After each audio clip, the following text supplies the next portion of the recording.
Essa é uma mesa em parceria com a British Council, uma organização internacional do Reino Unido para relações culturais e oportunidades educacionais, e está apoiando a participação dos convidados britânicos.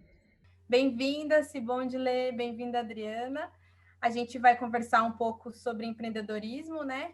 Tanto aqui no Brasil quanto na África do Sul. E tem duas similaridades bem comuns entre a Adriana e a Sibonde Lê, que é empreender, que é criar novas alternativas criativas para o público negro. E eu queria que vocês conversassem, contassem um pouco para a gente, por que vocês decidiram escolher esse caminho do empreendedorismo. Por favor, Sibonde Lê. Thank you. Thank you for having me. It actually took me a long time to identify as an entrepreneur because I inherited the Hive in its early days and really been growing it since it was 1 year old. So, but in terms of why I've decided to do this type of work, specifically supporting creative entrepreneurs, and all of our entrepreneurs are Black, is that we just had to, right? So there wasn't other support systems for entrepreneurs were not providing support to this particular group of micro enterprises that are now a part of our community. And so in kind of seeing that gap and really understanding what their specific needs were, we wanted to fill that gap. And we had a great opportunity because we had one funder early on to support the whole initiative. And so we were really able to tailor something that was specific to them. So it was really to solve a problem that creative entrepreneurs were having, specifically in Johannesburg, here in South Africa.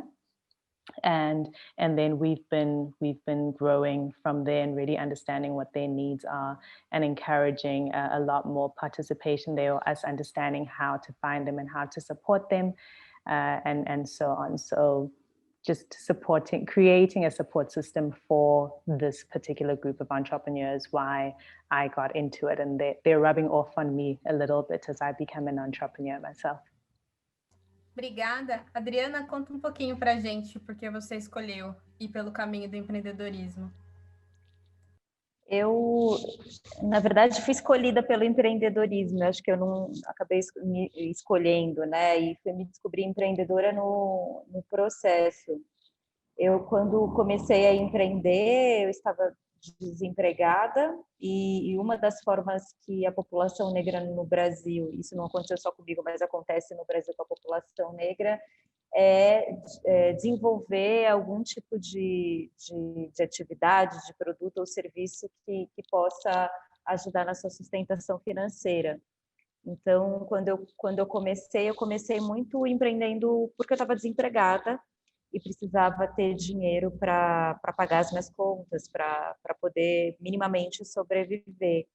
E com o passar do tempo, à medida que eu ia aprendendo também o que é empreendedorismo, foi que eu decidi, de fato, mergulhar dentro desse ecossistema empreendedor, entendendo quais são os códigos desse ecossistema e focando um empreendedorismo segmentado especificamente para a população negra. Então, nos últimos 19 anos, tenho me dedicado a tanto aprender do ponto de vista, né, o que é empreender e, de alguma forma, disseminar esse aprendizado para outros empreendedores negros.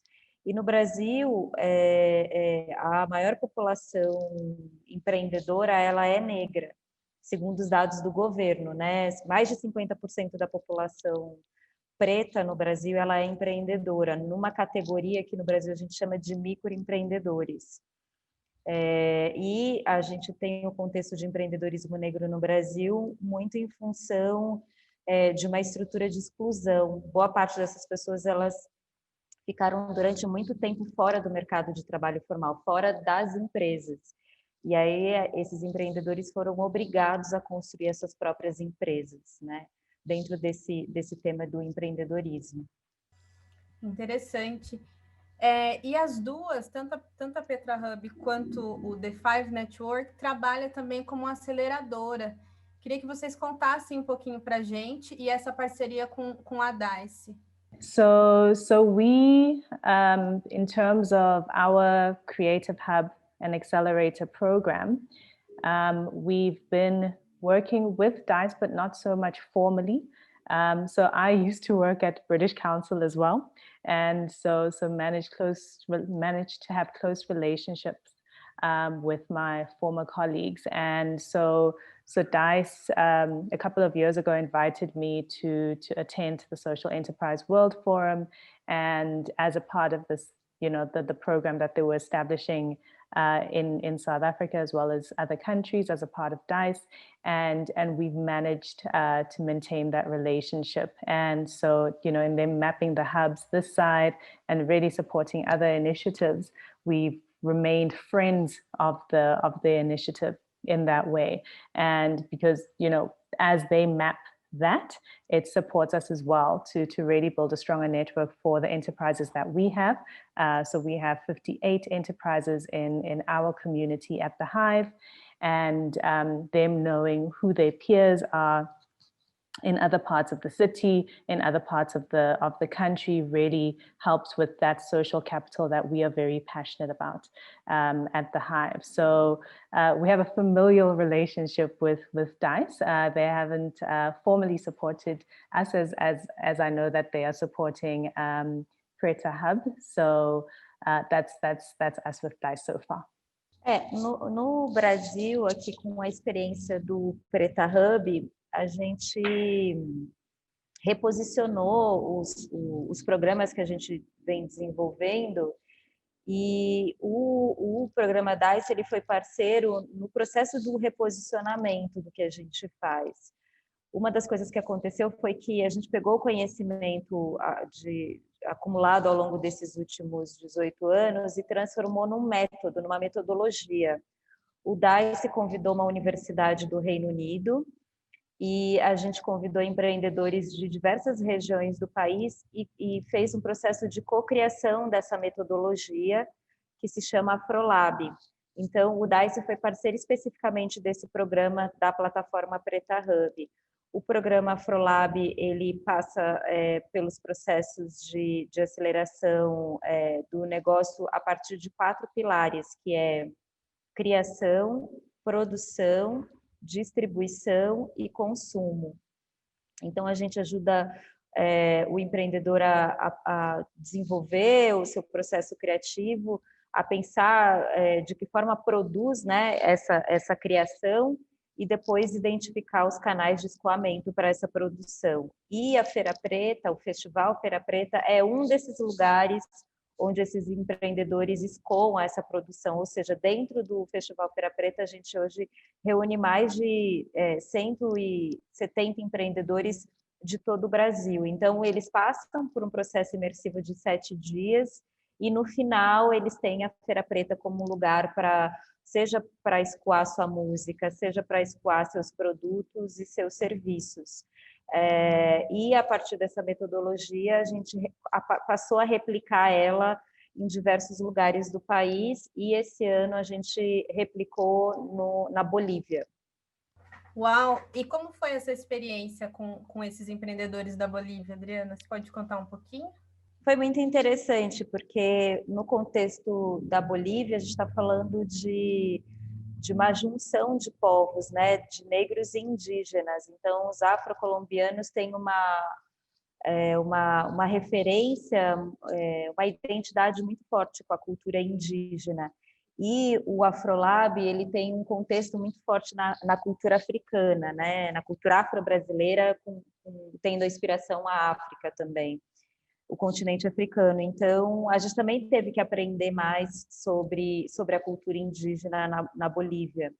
E lá, uma das coisas que o Afrolab possibilitou foi trazer esses empreendedores que estavam fragmentados em diversas regiões dentro de um único espaço e se perceber como um grupo, como uma rede. Eu acho que a maior potência que um programa pode deixar é fazer com que as pessoas criem um senso de comunidade. e a partir daí elas começam a se cuidar, né? A propiciar negócios em rede.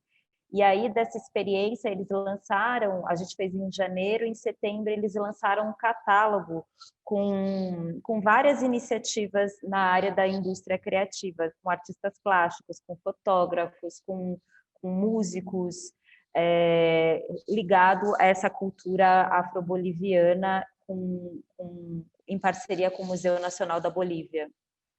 Incrível. E Sibonde, a gente sabe que a África do Sul também é super diversa, né? Tem diversas línguas oficiais, várias misturas de povos. E como que essa mistura reverbera também na vida empreendedora dos sul-africanos? Sure. I mean, exactly like you said, right? So an extremely diverse country, and for us as Black people, we're in the majority as well. So we're quite used to seeing ourselves all around. And but if I focus more on our city here in Johannesburg, then it's even more. I want to say culturally vibrant, and because you'll find it's the place where everybody gathered to really make economic opportunities happen for them. And so even when we look at our entrepreneur community at the Hive, there isn't one language necessarily spoken in our hub, or rather our hub when we used to gather there, right? So you have all these different people, and I think relatively similar to what Adriana was talking about in Bolivia, that you're getting all these different people coming from different parts of, whether it's the country or different parts of the city, and trying to bring them together in this one place where they can not think of themselves necessarily as different, or they can leverage their differences as a strength, but also see their commonalities as entrepreneurs and learn from each other, both at a business level as well as at a cultural level, because that translates to a consumer and customer level as well. So it's amazing when you see all these different viewpoints come together,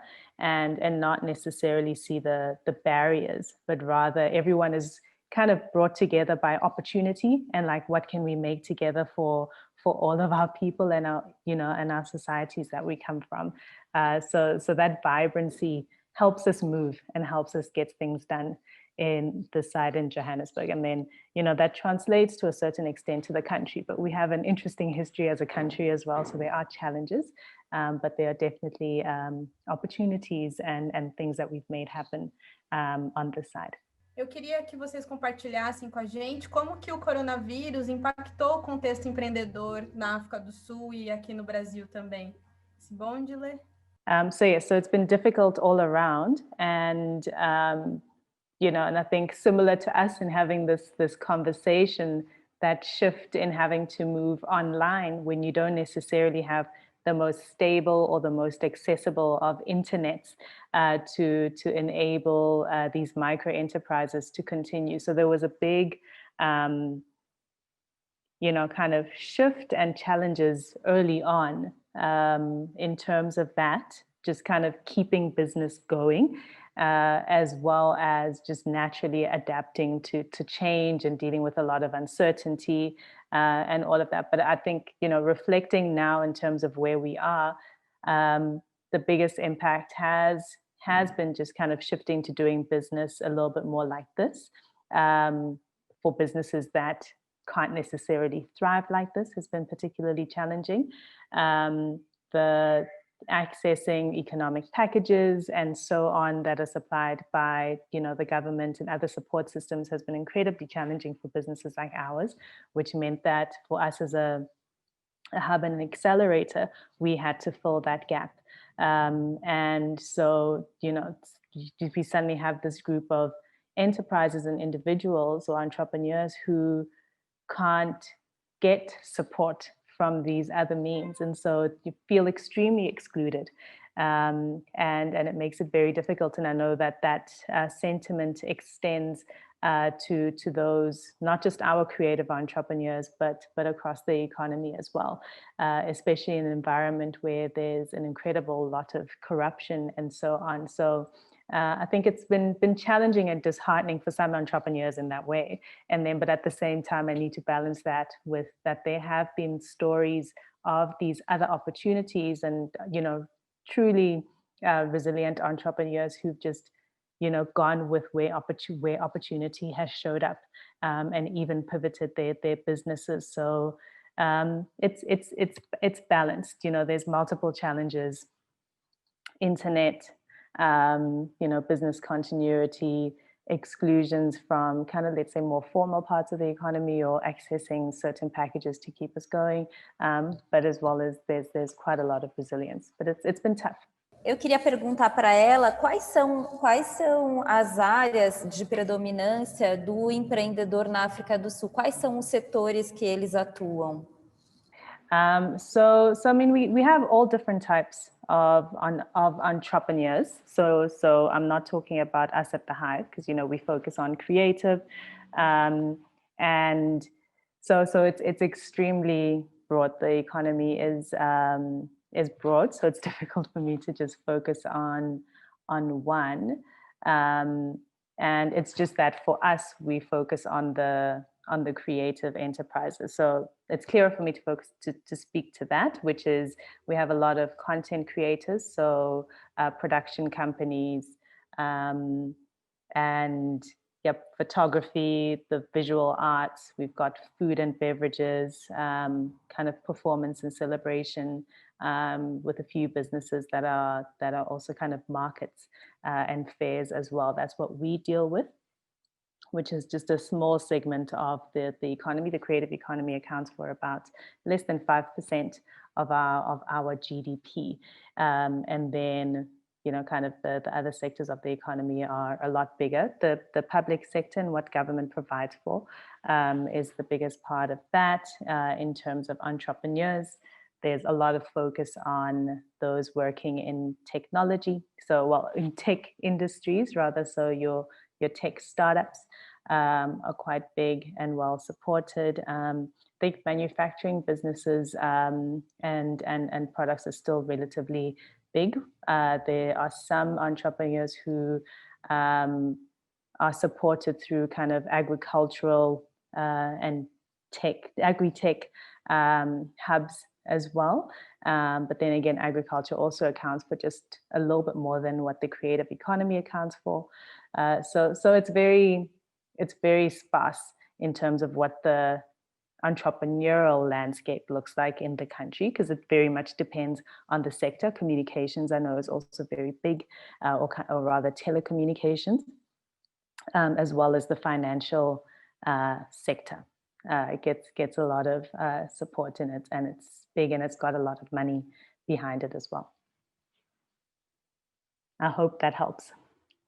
Sim, ajudou muito. Eu estou impressionada com o contexto, porque é muito parecido com o que a gente tem no Brasil, em relação às complexidades da pandemia. Aqui, pela Preta Hub, a gente atende empreendedores do Brasil inteiro, e uma das coisas que foi muito crucial no contexto da pandemia foi o acesso à internet, acesso à tecnologia, né? No momento em que as pessoas estavam no processo de distanciamento, tudo estava operando no online. Então, compra online, venda online, assistir, tudo, ouvir online. E no Brasil, o acesso a sinal de internet é caro, os dados, de uma certa forma, é muito caro.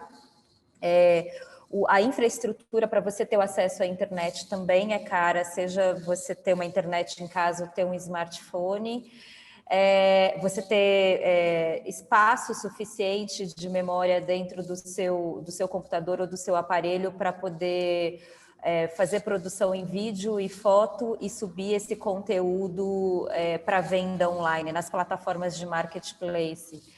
Então, isso foi uma grande barreira, o acesso à tecnologia e a educação, o letramento digital, né? As pessoas entenderem qual a diferença de um marketplace para um e-commerce, como fazer live, tudo isso a gente teve que fazer um processo de aceleração e de transformação tecnológica, né, em 6 meses. E quanto mais afastado o empreendedor está dos centros urbanos, menos acesso ele tem à tecnologia, um acesso de internet com qualidade, né? Eu acho que isso foi uma grande barreira. A segunda foi acesso a crédito, porque de fato o governo brasileiro ele construiu mecanismos financeiros, teve dinheiro para suportar as empresas, mas ele não conseguiu fazer a operacionalização desse dinheiro, ou seja, a distribuição. Esse dinheiro não conseguiu chegar na ponta. Além de não conseguir chegar na ponta, ele focou o repasse do crédito para as grandes instituições financeiras, os bancos. E, tradicionalmente, no Brasil, os bancos não conseguem ainda olhar para a população negra brasileira como um potencial cliente. Então, muitas barreiras em relação à discriminação do acesso ao crédito. Um outro componente que tem a ver com o dinheiro é o endividamento. Então, as pessoas não tinham um dinheiro de fundo de reserva que pudesse permanecê-las sustentáveis por um longo período. Então, alguns tinham 1 ou 2 meses de fundo de reserva, a grande maioria não. Então, o processo de endividamento ocasionou nos empreendedores negros um problema de saúde mental, que é a depressão. Além da depressão, em algumas regiões específicas, por exemplo, Belém, que está perto Manaus, Amazonas, né, e aquela região especificamente teve muitos casos de Covid, e na rede dos empreendedores da Feira Preta, muitas mulheres acima dos 50 anos com Covid, e com muito falecimento no seu núcleo familiar.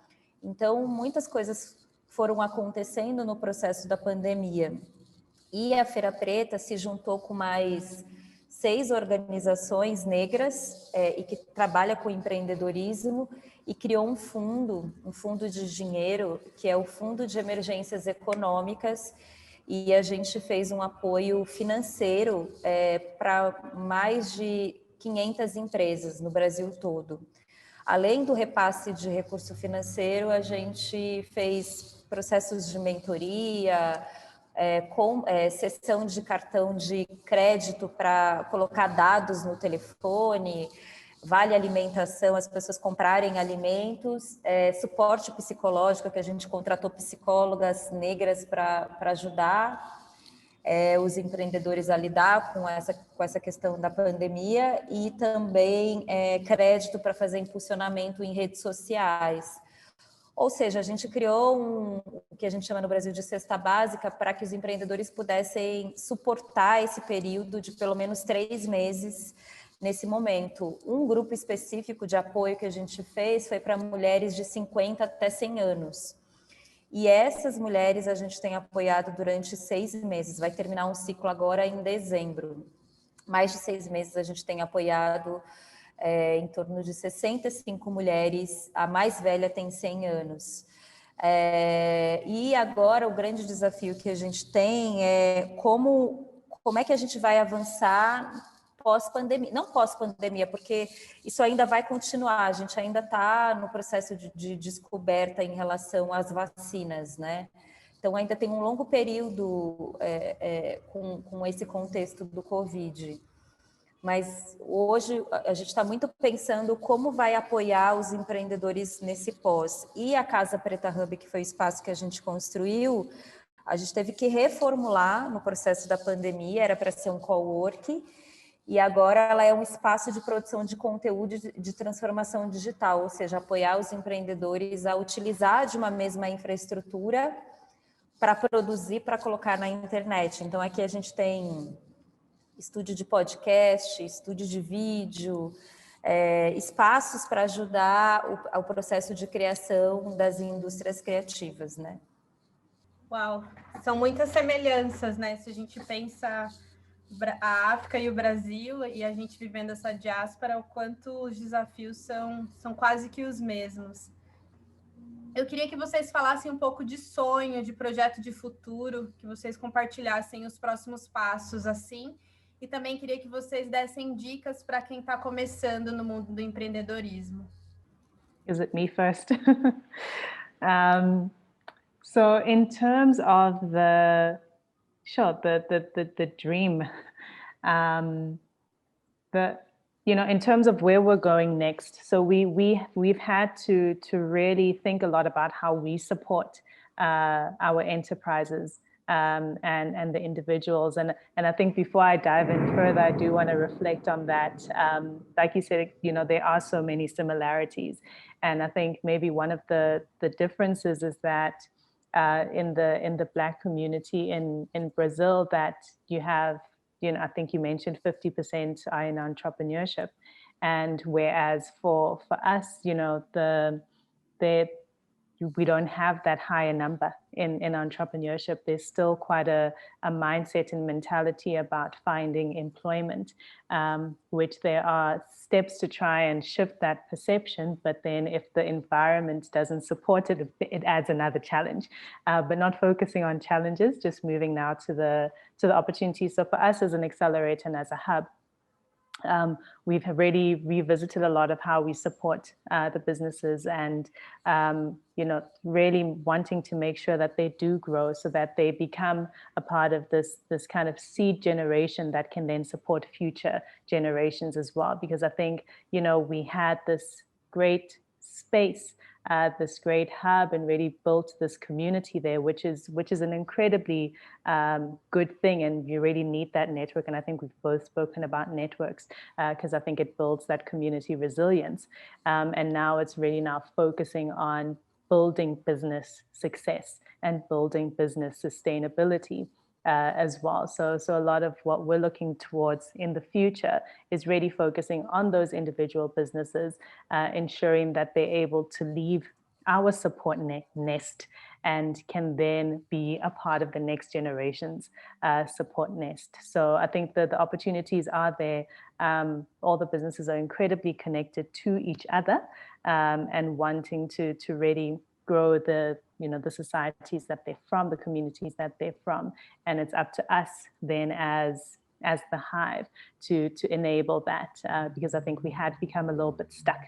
So we've done there's a thunderstorm now outside, but there's, we've had to really revisit ourselves. And so we're also looking to integrate our creative entrepreneurs a lot more with other entrepreneurs, which sounds like you have been doing quite successfully on your side. So we were very much almost in a silo of our own as this creative hub, but we haven't necessarily been talking and integrating more closely with other entrepreneurial ecosystems because the entrepreneurs that we support very much add value to other industries. So they need to be closer to those sitting in a innovation and tech precinct, those working in financial services, so that those value adds can be a lot more tangible. So those are some of the kind of more short to medium term steps that we're looking to in the near future. For an entrepreneur starting out, I think like if it's on your mind and you've got that solution, that business solution to this problem that you're constantly seeing, or even you're considering entering just purely out of necessity yourself because you need to eat, I think definitely do it and find people who are like you, so that when you do have those moments of doubt or those fears about making those initial steps, that you have people who've either walked that journey or are considering similar paths to rely on as well. I know that my network has been incredibly, I has been incredibly supportive this year. I can't imagine having had to solve so many problems to crisis manage without my professional network. And I think entrepreneurs need that as well, just so that it doesn't become as lonely as we know that it can be. Dos próximos projetos, o ano que vem a feira completa 20 anos e a gente vai celebrar os 20 anos da feira, mas a gente já está na construção da teoria da mudança para os próximos 20 e uma das coisas que a gente quer fazer é desenvolver estruturas territoriais, assim, né? Durante muito tempo a gente olhou para o macro, né? Do desenvolvimento do empreendedorismo negro no Brasil. A feira tem feito muita interferência no tema, né? Produzido dados a partir de pesquisas, proposições de políticas públicas, parceria com a academia para olhar o macro, né? Da construção do empreendedorismo negro no Brasil. E agora, a partir da experiência da Casa Preta Hub, é replicar o modelo em outros territórios e, a partir da replicação, a gente desenvolver o território. Então, não é mais macro, mas é micro e local, né? Agir, não é globalmente, mas agora é localmente, e a partir dessas experiências locais que elas possam ser replicadas em várias localidades, inclusive em outros países. E no futuro quero muito estabelecer conexão global, entendeu? Práticas, replicar práticas, aprender práticas de outros países. Eu adoraria aprender com você como você desenvolve na África do Sul, a gente trocar experiências. Agora, do ponto de vista das dicas, eu concordo com você que para o empreendedor negro, uma das coisas fundamentais é atuar em rede, de fato despertar o senso de comunidade, conseguir olhar para o outro e pedir ajuda, né, e deixar ser ajudado. Eu acho que não tem como prosperar se não for em rede. Especificamente o empreendedor negro no Brasil, né? Por todos os problemas e complexidades que muitos deles compartilham. E para poder sair dessa complexidade vai ter que ser junto, vai ter que ser em rede. A outra questão tem uma dimensão mais subjetiva, que é se reconhecer como empreendedor, né? Porque tem essa também, aqui foi construído um estereótipo do empreendedor, que é o homem branco, engravatado, que segura uma mala, bem-sucedido. E, tipo, a vida como ela é, a realidade do empreendedorismo brasileiro é negro e não é esse estereótipo do sucesso, do engravatado e da maletinha, sabe? Então, essa desconstrução dessa figura do empreendedor deveria ser passado esse bastão para a figura da mulher negra, que é, de fato, a figura do empreendedor no Brasil. E por fim, né, saindo dessa coisa mais subjetiva, é que para o empreendedor negro prosperar no Brasil, ele precisa estudar. A gente tem pelo fato da gente empreender há muitos anos, e isso vem de uma perspectiva de necessidade, se as coisas dão certo, a gente acha que tá bom, que não precisa... eu estou vendendo, tá dando certo. E na real, não. Para você, de fato, ser um empreendedor e ter uma vida mais a longo prazo, você vai ter que estudar para entender quais são, de fato, os códigos desse ecossistema empreendedor, porque tem códigos muito específicos. E para isso, você precisa estar em constante processo de aprendizagem, né? Precisa parar, planejar, fazer conta, estudar, conversar. Não é só o dia a dia, sabe? Tipo, eu estou vivendo o meu negócio, estou fazendo, mas tipo, qual é o tempo que você para, reflete, estuda sobre o que é o seu negócio, né? E para onde você vai se projetar para o futuro? Porque tem uma tendência dos negócios serem imediatistas, de vender hoje para comer amanhã. Eu estou aqui só no fluxo do imediato. Mas e o a longo prazo? E a estratégia do longo prazo? E a possibilidade de sonhar o futuro? E isso só vem com planejamento, com estudo. E aí eu acho que é uma dica que eu deixo, que a gente tem que sair dessa perspectiva do empreendedorismo da necessidade para o empreendedorismo para a oportunidade. Genial. E aí, você falando disso que tem que estudar, a Simone tem 2 formações na Harvard Business School, E eu queria que você compartilhasse com a gente também um pouquinho de como foi, de como tem sido estar nesse lugar da academia e lugares que também são escassos para a população negra, principalmente aqui no Brasil. Não sei se é na África do Sul. Conta para a gente um pouquinho, por favor.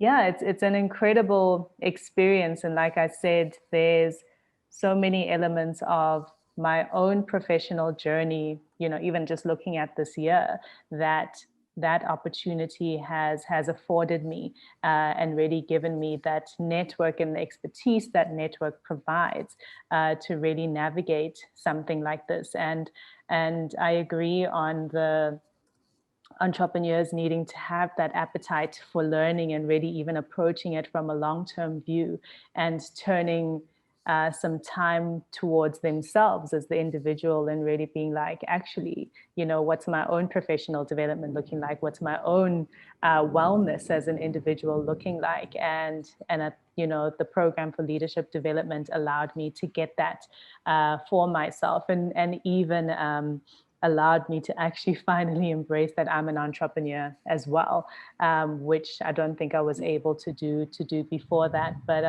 I do consider myself a lifelong scholar.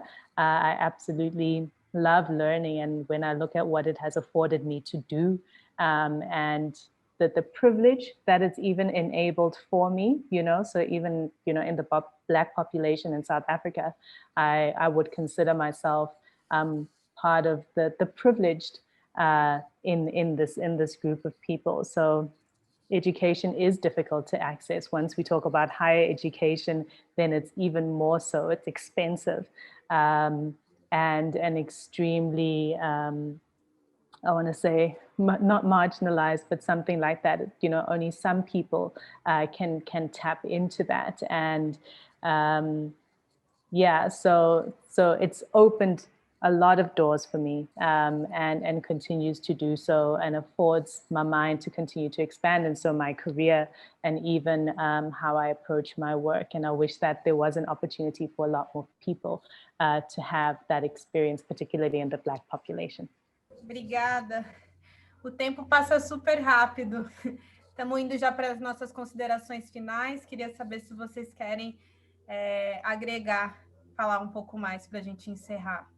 Eu queria dizer que para mim está sendo um prazer e estou realmente impressionada em ver o quanto que essa diáspora africana ela é tão forte, que não importa o país que a gente esteja, a gente faz coisas muito parecidas, muito similares, e que a gente possa se unir, né, nessa diáspora, né? Porque eu acho que quando a gente se une, independente do país onde a gente esteja, mais forte a gente fica. O Brasil está passando por um momento muito importante agora, que é a descoberta da população negra em relação à sua identidade e a conexão com os países africanos, né?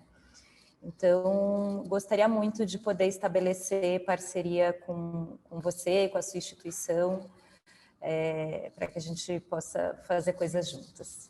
E agradeço muito a sua disponibilidade. Thank you so much. And I was going to say something very similar. I think coming into this conversation, having read your bio and looked you up a little bit, there was so much that I wanted to ask you. And so, I really want us to continue this conversation. And I think there's, the benefit in terms of the work that you've been doing, and you've been looking very much at, like you said, that macro level.